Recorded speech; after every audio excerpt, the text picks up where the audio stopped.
100! The greatest science fiction movies is me, your boy Seed, the host of the most of the things right here on the Podbriga podcast movie network. I don't know, whatever you want to call this. Podbriga Network, man. We do shows here. We do reviews. We do the cinnamon. Check that out. Also check out Refried Scenes, Carol J. Coles, and the mighty Mia Davis. Doing big things over there. We're talking about the 100 greatest science fiction movies, in my opinion, man. We're ranking them from 100 to 1 a day, first 100 days of 2022, trying to get your year started out on the good foot, as we like to call it. Yesterday, we talked about a Russian joint, a Ruski bit of business there. Number 88 was Sputnik, man. Came out in 2020, I think wide release was 2020. I saw it in 2019. Nope, 2020, that's when I saw it. Yeah, it came out in 2020. So it's one of the newer movies on this list. If you haven't checked out Sputnik, like I said on that podcast, it is on Hulu. Do yourself all the favors. Go ahead and check out Sputnik today. Today we're talking about number 87 on this list. The Adjustment Bureau, a movie I gave no credit to when it first came out, but it is a pretty dope flick. Let's talk about the synopsis of this bit of business. Fight for your fate, not Fate of the Furious. A man glimpses the future fate has planned for him and chooses to fight for his own destiny. Battling the powerful Adjustment Bureau across, under, and through the streets of New York, he risks his destined greatness to be with the only woman he's ever loved. Oh man, listen, Adjustment Bureau is it's a cute little movie.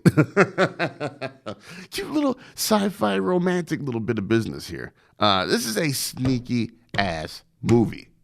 Man, I'm not a big fan of them romance flicks, but this one, man, being rooted in science fiction, it caught a hold of me. It really did. Like, on its face, the premise is goofy and kind of syrupy sweet, which is, whatever.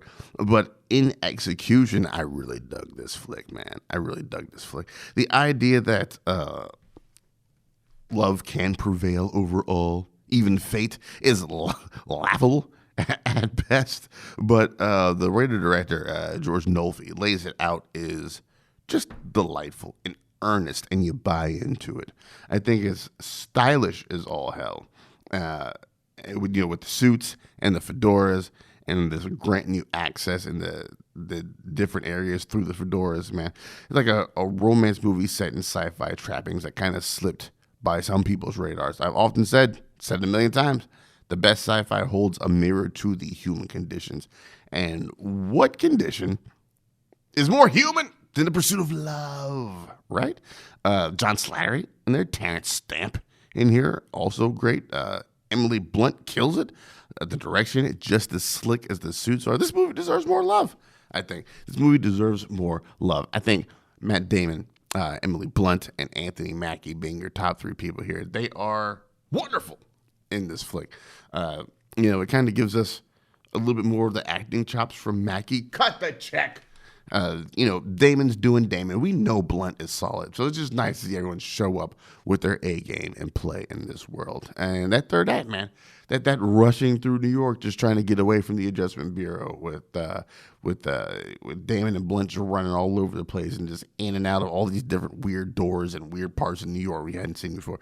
It's good, man. It's good. It is a good love story. At its heart, it's just a good, solid love flick. So if you have not checked out Adjustment Bureau, please do yourself the favors, man. You can rent it on Apple, on Vudu, on Amazon.